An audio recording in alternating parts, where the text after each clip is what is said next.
ओम शांति। आज आमे पुणी एकाठी होइछे एक बहुत गभीर आध्यात्मिक आलोचना पाई। ओम शांति। हाँ, आम पाखरे अच्छी 14 सेप्टेम्बर 2025 मधुबनी अव्यक्त बापदादांकर महावाक्य से दिनर मुरली।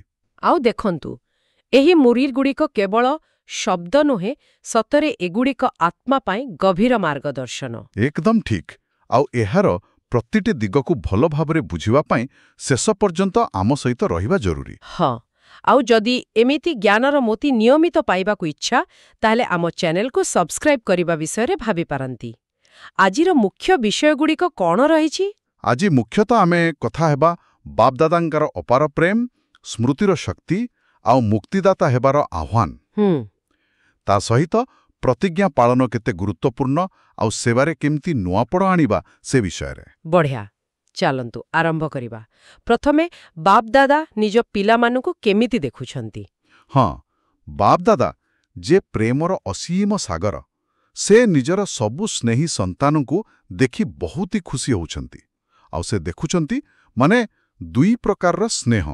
दुई प्रकारर केमिति? किछि संतान अछंती जो माने प्रेमरे एते मग्न, एते लीन जे सेमाने हेले लवलीन। अच्छा, लवलीन।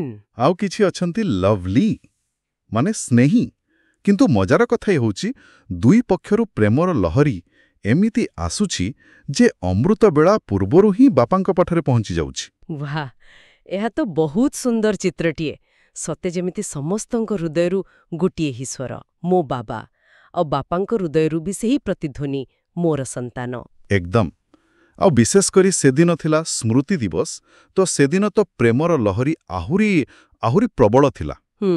बापदादा एमिति कहुचंती, सते जेमती पिलामानंक प्रेमर मोतीरे गुंथा माला तांको गଳାରେ पड़िछि, आउ बदଳରେ तांकर स्नेहर हात से बाहुबंधन सबु पिलांको घेरी रहिछि। पाखरे थांतु कि दूररे? हाँ, पाखरे थांतु कि दूररे, मनर विमानरे समस्ते जेमिति सेई असीम बाहु भितरे ही अछंती। सेथिबय बोधे बापादादा कहिले जे स्मृति दिवस केवल मने पकाइबार दिन नुहे, एटा गोटे शक्ति दिवस मध्य।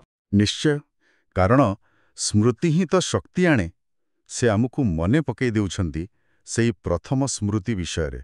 हाँ, जेतेबेले आमे प्रथमे बापांकर हेलु, से कहिले तुमे पूर्वकल्पर भाग्यशाली आत्मा। बस एही गोटिए स्मृति, बस सचेतनता, एइटा आम भितरे एते बड़ परिवर्तन आनिदेला। आमे देह भानरु उपरकु उठी गलु, आत्मा सचेतन हेलु, आउ परमात्मांक प्रेमरे पूरा मग्न। आउ सेही प्रेमर प्रथम अभिव्यक्ति, मोरो मिठा बाबा। ओहो, एई दुईटा शब्दरे की जादू अछि सतरे। हाँ, बापदादा कहउछंती केवल मो बाबा एतिकी कहिबा, जानिबा आउ मानिनेबा, बस एतिकिरे ही ईश्वरंकर सबु प्राप्ति जते खजणा अछि सबु निजरा होई जाए। अच्छा, एहा तो बहुत गुरुत्वपूर्ण सूत्रटिए। हाँ तो, कारण जोठी एते बड़ प्राप्ति अछि, जोठी सबु किछि मोर बोली अनुभव होउछि, सेठी आउ स्मृति पाई अलगा परिश्रम बा पुरुषार्थ करिबा दरकार पड़ेनी। ओहो, स्मृतिटा बहुत सहज, बहुत स्वाभाविक होई जाए। जेमती आमे निज शरीर को मोर कहू, ताकू कोन मने राखिबाकू पड़े? ना ना, से तो सबुबळे मने अछि। आउ बरम भूलिबाटा कष्टकर सेमिति। बुझिले। ताहले मो बाबा एही गोटिए निश्चय आमको सर्वशक्तिमानंक पिला सबु खजानार मालिक करिदिए। आउ एहा सहित मिलुछि ईश्वरंक ठारू सीधा पालना पाइबार अधिकार। हाँ, आउ एइटा विशेष, कारण एही प्रत्यक्ष पालना पूरा कल्प भितरे केवल एही संगम जुगरे ही मिले। अन्य समयरे तो देवता बा महान आत्मांकठो पालना मिले, किंतु स्वयं भगवानंक हातरू एइटा केवल एबे संभव। तेणु सेही स्मृति दिवसरे एही ईश्वरीय पालनार निशा आउ खुशीटा सहजरे मने पडुथिला ना कण? एकदम। वातावरण ही सेमिति थिला। स्मृति पाई जेमिति किछि संघर्ष करिबाकू पडु नथिला। एहाकू ही कहउचंती सहज जोगी स्थिति। अच्छा, प्रेम सबु पुरुषार्थ को एकदम सहज करिदिए। आउ मुरलीरे जेतेबेले बापदादा पचारिले, समस्ते हाथ उठेई कहिले जे हाँ, सेमाने एई सहज स्थिति अनुभव करिछंती। बाह, एहार अर्थ सेदिन पाई माया को पूरा विदाय दिया जाइथिला। ए स्थिति जदि सबुदिन रही जाए, ताहले माया सबुदिन पाई विदाय नै जीव। हाँ, सेया ते लक्ष्य। आउ एबे तो ब्राह्मण जीवनर 70 वर्ष पूर्ण होउछि, ତ ଏହି ଅବସରରେ ବାପଦାଦା କିଛି ବିଶେଷ ଆହ୍ୱାନ ବି ଦେଉଛନ୍ତି। ହଁ, କଣ କହୁଛନ୍ତି ସେ? ସେ ଚାହାନ୍ତି ଏହି ବର୍ଷକୁ ଆମେ ଗୋଟେ ଏକ ଅନନ୍ୟ ବର୍ଷ ଭାବେ ପାଳନ କରୁ। ଅନନ୍ୟ ବର୍ଷ କେମିତି? ଏମିତିକି ସମସ୍ତଙ୍କ ପ୍ରତି ସ୍ନେହୀ ହେବାର ବର୍ଷ, ପୁରୁଷାର୍ଥ ମୁକ୍ତ ବର୍ଷ ଆଉ ସମସ୍ୟା ମୁକ୍ତ ବର୍ଷ, ସବୁକୁ ମିଶେଇ କହିଲେ ଏହାକୁ ମୁକ୍ତିର ବର୍ଷ ଭାବେ ପାଳନ କରିବାକୁ ସେ କହୁଛନ୍ତି। ମୁକ୍ତିର ବର୍ଷ, ବାଃ, ଶୁଣିବାକୁ ବହୁତ ଭଲ ଲାଗୁଛି। କିନ୍ତୁ ଏହାର ଅର୍ଥ କଣ? କେବଳ ନିଜର ମୁକ୍ତି ନା ଆଉ କିଛି ଅଛି? ନା, ଖାଲି ନିଜର ନୁହେଁ। ଏଇଟା ଦେଖନ୍ତୁ ଦୁଇପାଖିଆ କାମ। ଯଦି ଆମେ ମୁକ୍ତିଧାମ ଯିବାକୁ ଚାହୁଁଛେ, ତାହେଲେ ପ୍ରଥମେ ତ ନିଜକୁ ସବୁ ପ୍ରକାର ବନ୍ଧନର ମୁକ୍ତ କରିବାକୁ ପଡ଼ିବ। ଏକଦମ ଠିକ୍। ହଁ, ସେଟା ତ ଅଛି। କିନ୍ତୁ ସେତିକିରେ ସରିନି। ଆମକୁ ମୁକ୍ତିଦାତା ବାପାଙ୍କ ସାଥୀ ହୋଇ ଅନେକ ଦୁଃଖୀ ଅଶାନ୍ତ ଆତ୍ମା ଅଛନ୍ତି ନା? ହଁ, ବହୁତ ଅଛନ୍ତି। ସେମାନଙ୍କୁ ମଧ୍ୟ ମୁକ୍ତି ଦେବାରେ ସାହାଯ୍ୟ କରିବାକୁ ପଡ଼ିବ। ମାନେ ଆମକୁ ମାଷ୍ଟର ମୁକ୍ତିଦାତା ହେବାକୁ ପଡ଼ିବ। ସେତେବେଳେ ଯାଇ ଆମେ ପ୍ରକୃତରେ ମୁକ୍ତିର ବର୍ଷ ପାଳନ କରିପାରିବା। ଓହୋ, ବୁଝିଲି। ମାନେ ନିଜେ ମୁକ୍ତ ହୋଇ ଅନ୍ୟକୁ ମୁକ୍ତି ଦେବାର ନିମିତ୍ତ ବନିବା। କିନ୍ତୁ ଏହି ମୁକ୍ତି ରାସ୍ତାରେ ଗୋଟେ ବଡ଼ ବାଧା ବିଷୟରେ ବାପାଦାଦା କିଛି କହୁଛନ୍ତି, ଗୋଟେ ବିଶେଷ ଭାଷା। ହଁ, ସେଇଟା ହେଲା ବାହାନା ବା କାରଣ ଦେଖାଇବାର ଭାଷା। ଯେମିତି ଆମେ କହୁ, ଏମିତି ନୁହେଁ ସେମିତି, କିମ୍ବା ସେମିତି ନୁହେଁ ଏମିତି।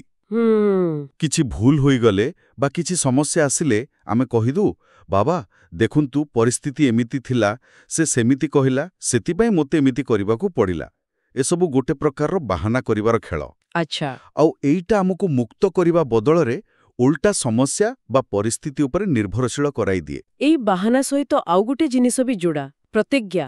ବାପଦାଦା କହୁଛନ୍ତି, ଯେତେବେଳେ ସେ ସମସ୍ତଙ୍କର ଫାଇଲ ଦେଖୁଛନ୍ତି, ହଁ, ଅଧିକାଂଶଙ୍କ ଫାଇଲରେ କେବଳ ପ୍ରତିଜ୍ଞା ଲେଖା ହୋଇଥିବା କାଗଜ ଭର୍ତ୍ତି ହୋଇ ରହିଛି। ଏକଦମ ସତ୍। ଆମେ ସମସ୍ତେ ହୃଦୟରୁ ପ୍ରତିଜ୍ଞା କରୁ, ସେତେବେଳେ ପୂରାପୂରି ଭାବୁ ମଧ୍ୟ ଯେ କରିବ। କିନ୍ତୁ କଣ ହେଉଛି କି, ତାକୁ ବାସ୍ତବରେ କରିବାରେ କେଉଁଠି ନା କେଉଁଠି କମି ରହିଯାଉଛି। ଫଳରେ ସେଇ ଫାଇଲ ଖାଲି ମୋଟା ହେଉଛି, କିନ୍ତୁ ଚୂଡ଼ାନ୍ତ ହେଉନି। କିନ୍ତୁ ପ୍ରକୃତ ଦୃଢ଼ ପ୍ରତିଜ୍ଞା କାହାକୁ କୁହାଯାଏ? ସେଇ ଯୋଉ କହନ୍ତି, ପ୍ରାଣ ଯାଉ ପଛେ ବଚନ ନ ଯାଉ। ଠିକ୍। ତେଣୁ ଏହି ମୁକ୍ତିର ବର୍ଷରେ ବାପଦାଦାଙ୍କ ପ୍ରଶ୍ନଟା ବହୁତ ସିଧା। ଆମେ କଣ କରିବା ଏବେ? ଫାଇଲକୁ ଆହୁରି ବଢ଼ାଇବା ନା ସେ ପ୍ରତିଜ୍ଞାଗୁଡ଼ିକୁ ଚୂଡ଼ାନ୍ତ କରିବା, ମାନେ ବାସ୍ତବ ରୂପ ଦେବା? ହଁ। ଆଉ ମୁରଲୀରେ ତ ସମସ୍ତେ ହାତ ଉଠାଇ ପୁରା ଦୃଢ଼ ସଂକଳ୍ପ ନେଲେ ଯେ ସେମାନେ ନେଇବାକୁ ପଡ଼ୁ, ବଦଳିବାକୁ ପଡ଼ୁ, ସହିବାକୁ ପଡ଼ୁ, କିଛି ବି ହେଉ, ସେମାନେ ନିଜକୁ ପରିବର୍ତ୍ତନ କରିବେ ହିଁ କରିବେ। ହଁ। ସେ କଥା ମୁଁ ପଢ଼ିଲି। ବାପଦାଦା ଏପରିକି କହିଲେ, ସେ ଦୃଶ୍ୟର ଫଟୋ ନେଇ ରଖିବାକୁ। ହଁ। ଯେମିତି ସମସ୍ତଙ୍କୁ ମନେ ରହିବ, ଏହା ଏକ ବହୁତ ବଡ଼ ସାମୂହିକ ପ୍ରତିବଦ୍ଧତା। ଆଉ ଏହି ପ୍ରତିବଦ୍ଧତା ଆମ ସେବାରେ ମଧ୍ୟ ନୂତନତା ଆଣିବା ଦରକାର। ସେବାରେ ନୂତନତା ସେଟା କେମିତି? ଆଜିକାଲି ତ ଗୋଟେ ପଟେ ଦେଖନ୍ତୁ ବିଜ୍ଞାନ କେତେ ଆଗଉଛି, ପୁଣି ଅନ୍ୟପଟେ ଦୁର୍ନୀତି, ପାପକର୍ମ ବି କିଛି କମ୍ ନୁହେଁ। ହଁ, ଆମେ ତ ବିଶ୍ୱ କଲ୍ୟାଣକାରୀ ଭଗବାନଙ୍କର ସନ୍ତାନ। ତେବେ ଆମ ସେବାରେ କଣ ନୂଆ ହେବା ଦରକାର? ଦେଖନ୍ତୁ, ବାପଦାଦା ଦେଖୁଛନ୍ତି ଯେ ବହୁତ ସେବା ହେଉଛି, ବଡ଼ ବଡ଼ କାର୍ଯ୍ୟକ୍ରମ ହେଉଛି, ଖର୍ଚ୍ଚ ବି ହେଉଛି, ସବୁ ବିଂ ବହୁତ ଭଲ କାମ କରୁଛନ୍ତି, ସେଥିରେ ଦ୍ୱିମତ ନାହିଁ। କିନ୍ତୁ ସେ ଚାହାନ୍ତି ଆମେ ଏଥିରେ ଆଉ ଗୋଟେ ଜିନିଷ ଯୋଗ କରୁ। ଯେକୌଣସି ସେବା ଆମେ କରୁଛେ, ଧରନ୍ତୁ ବାଣୀ ଦ୍ୱାରା ବା ଭାଷଣ ଦେଇ, ତାହା କେବଳ ମୁହଁର ସେବା ହୋଇ ନ ରହୁ। କେବଳ ମୁହଁର ସେବା ନ ହେଉ।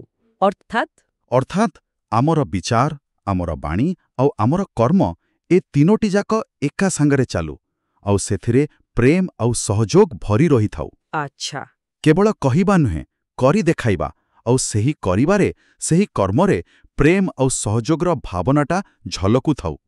ବିଶେଷ କରି ଆମ ନିଜ ସାଥୀମାନଙ୍କ ପ୍ରତି, ସେ ବ୍ରାହ୍ମଣ ପରିବାରର ହୁଅନ୍ତୁ କି ବାହାରର, ଆମ ବ୍ୟବହାରରେ ପ୍ରେମ ଆଉ ସହଯୋଗ ରହୁ।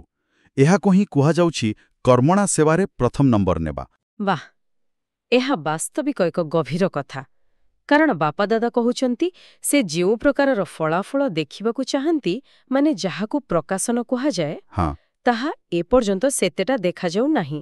ଲୋକେ ହୁଏତ କହୁଛନ୍ତି, ହଁ ବହୁତ ଭଲ, କିନ୍ତୁ ଯେତେବେଳେ ଆମ ଜୀବନର ସେହି ପ୍ରେମ, ସହଯୋଗ ଆଉ ଶକ୍ତିର ପ୍ରକାଶ ହେବ, ସେତେବେଳେ ଯାଇ ପ୍ରକୃତ ପ୍ରକାଶନ ହେବ। ଏକଦମ।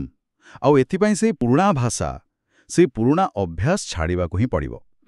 ଏମିତି ହେଲା, ସେଥିପାଇଁ ମୋତେ ଏମିତି କରିବାକୁ ପଡ଼ିଲା, ଏଇ କଥାଟା ପୁରା ବନ୍ଦ। ପ୍ରେମ ଦେବା ବଦଳରେ କେବେ କେବେ କଟୁ କଥା କହିଦେଉଛେ ବା ଅନ୍ୟ କିଛି କରି ବସୁଛେ, ମୋତେ ଏମିତି କହିବାକୁ ହେବ, କରିବାକୁ ହେବ। ଏସବୁ ପୁରୁଣା ରୀତି ଆଉ କେତେଦିନ ଚାଲିବ ଏଇଟା ବାପା ଦାଦା ପଚାରୁଛନ୍ତି। ଏହା ତ ସିଧା ଆମ ପାଇଁ ଏକ ଆହ୍ୱାନ। ଆମେ ବାପାଙ୍କୁ ପଚାରୁଛେ, ବାବା ବିନାଶ କେବେ ହେବ? ଆଉ ବାପା ଓଲଟା ଆମକୁ ପଚାରୁଛନ୍ତି, ତୁମ ଭିତରେ ଯୋଉ ଏ ପୁରୁଣା ସଂସ୍କାର ଅଛି ତାର ବିନାଶ କେବେ ହେବ? ହଁ, ଯଦି ଆମେ ଏହାର ଉତ୍ତର ଦେଇପାରିବା ତେବେ ବାପା ମଧ୍ୟ ତାଙ୍କର ଉତ୍ତର ଦେବେ। ବାପା ଦାଦା ତ ସ୍ପଷ୍ଟ କହୁଛନ୍ତି, ସେ ଚାହିଁଲେ ଏହି କ୍ଷଣି ବିନାଶର ପର୍ଦ୍ଦା ଖୋଲିପାରିବେ। କିନ୍ତୁ ପ୍ରଶ୍ନ ହେଉଛି, ନୂଆ ଦୁନିଆରେ ଯେଉଁମାନେ ରାଜ୍ୟ କରିବେ ସେହି ରାଜା ରାଣୀମାନେ କ'ଣ ସେଥିପାଇଁ ପୁରା ପ୍ରସ୍ତୁତ? ଯେତେବେଳେ ସେମାନେ ପ୍ରସ୍ତୁତ ହୋଇଯିବେ ସେତେବେଳେ ଖେଳ ଶେଷ। ତାହେଲେ ମୂଳ କଥା ହେଲା, କୌଣସି ଦୁର୍ବଳତା ପାଇଁ କାରଣ କି ବାହାନା ନ ଦେଇ ସମାଧାନ ଖୋଜିବାକୁ ପଡ଼ିବ।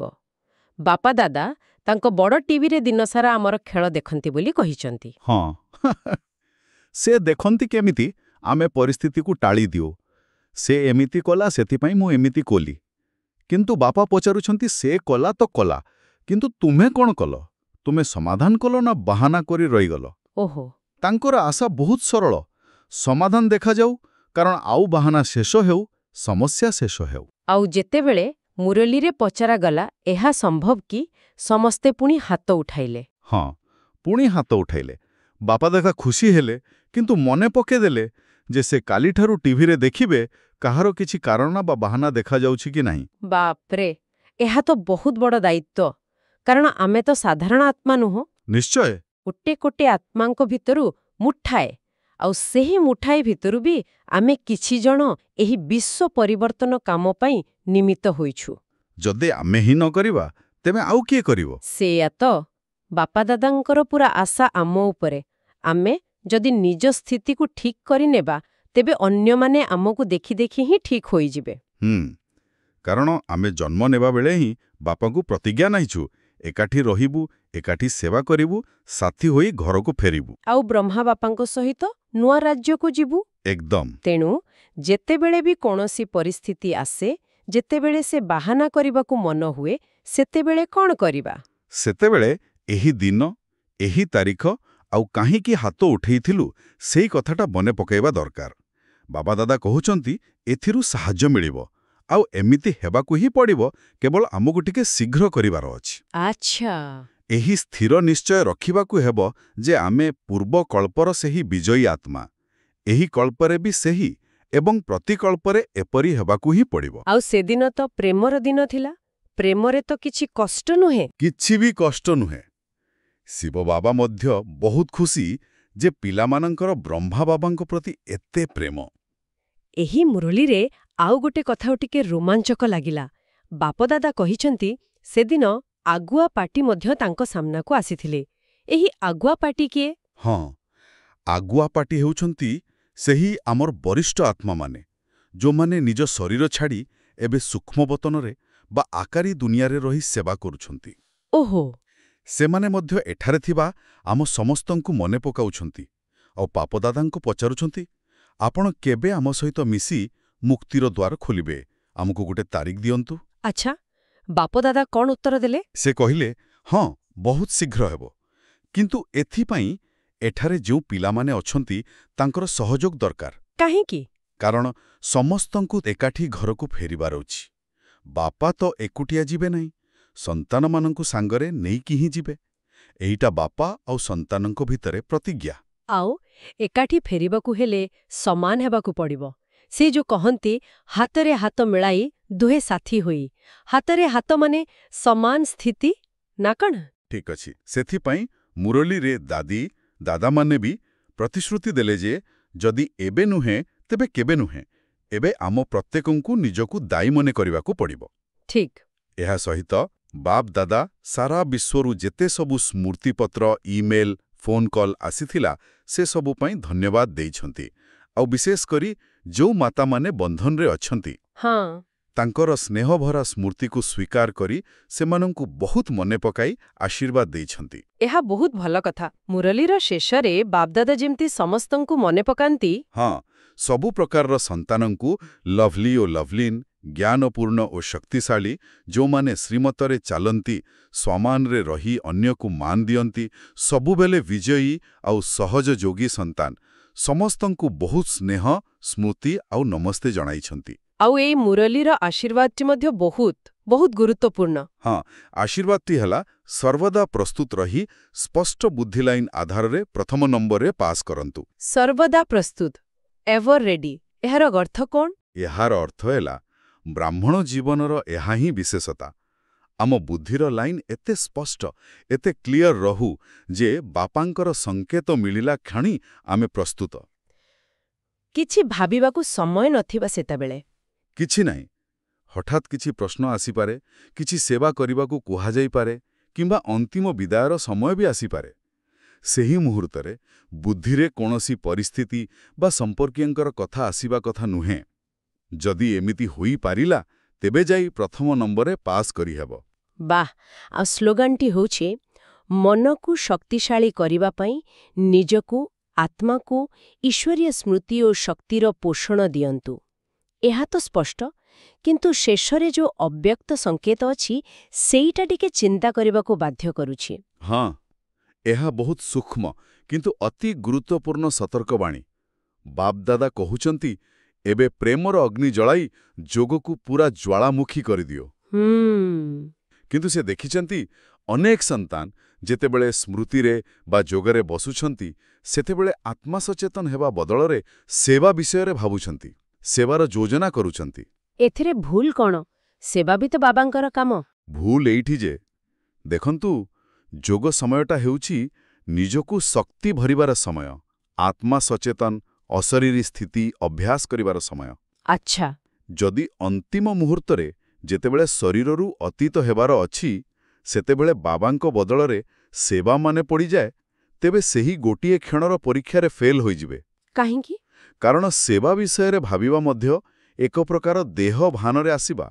ସେତେବେଳେ କେବଳ ବାପା ଆଉ ନିଜର ଅଶରୀରୀ, ନିର୍ବିକାରୀ, ନିରହଙ୍କାରୀ ସ୍ଥିତି ହିଁ ମନେ ପଡ଼ିବା କଥା, ଆଉ କିଛି ନୁହେଁ। ଓହୋ, ତାହେଲେ ଆମକୁ ଏତେ ଅଭ୍ୟାସ କରିବାକୁ ପଡ଼ିବ ଯେ ଯେତେବେଳେ ଆମେ ଚାହିଁମା ସେତେବେଳେ ନିଜର ସେହି ଆବଶ୍ୟକୀୟ ସ୍ଥିତି, ଅଶରୀରୀ, ନିର୍ବିକାରୀ, ନିରହଙ୍କାରୀ, ତାକୁ ଧାରଣ କରିପାରିବା। ଏକଦମ। ନହେଲେ ଶେଷ ମୁହୂର୍ତ୍ତରେ ଧୋକା ଖାଇବାର ସମ୍ଭାବନା ରହିଛି। ଏହା ନିଶ୍ଚିତ ଭାବରେ ଏକ ଗଭୀର ଚିନ୍ତନର ବିଷୟ। ନିଶ୍ଚୟ।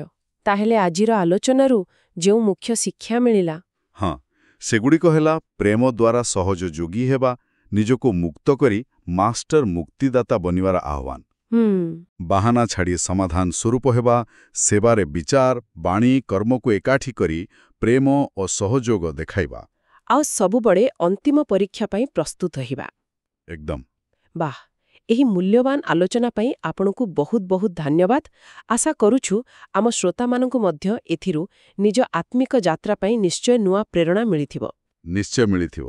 ଆପଣଙ୍କ ଉପସ୍ଥିତି ପାଇଁ ଏବଂ ଏହି ଜ୍ଞାନ ମନ୍ଥନରେ ଭାଗ ନେଇଥିବାରୁ ଆମ ଶ୍ରୋତାମାନଙ୍କୁ ଅନୁରୋଧ, କମେଣ୍ଟ ବକ୍ସରେ ଓମ୍ ଶାନ୍ତି ଅବଶ୍ୟ ଲେଖନ୍ତୁ। ହଁ, ଆଉ ଯଦି ଆପଣଙ୍କୁ ଏହି ଆଲୋଚନା ଭଲ ଲାଗିଲା, ତେବେ ଏହି ଶାନ୍ତି ଆଉ ଆନନ୍ଦର ବାର୍ତ୍ତାକୁ ନିଜ ବନ୍ଧୁ ଓ ପରିବାର ସହିତ ନିଶ୍ଚୟ ସେୟାର କରନ୍ତୁ। ଏହା କରା ଆପଣ ମଧ୍ୟ ବାବାଙ୍କ ଆଶୀର୍ବାଦର ପାତ୍ର ହେବେ। ଓମ୍ ଶାନ୍ତି। ଓମ୍ ଶାନ୍ତି। ଆପଣ ଶୁଣୁଛନ୍ତି ରେଡିଓ ତୋଷାଳୀ, ଆମ ମାଟିର ସ୍ୱର।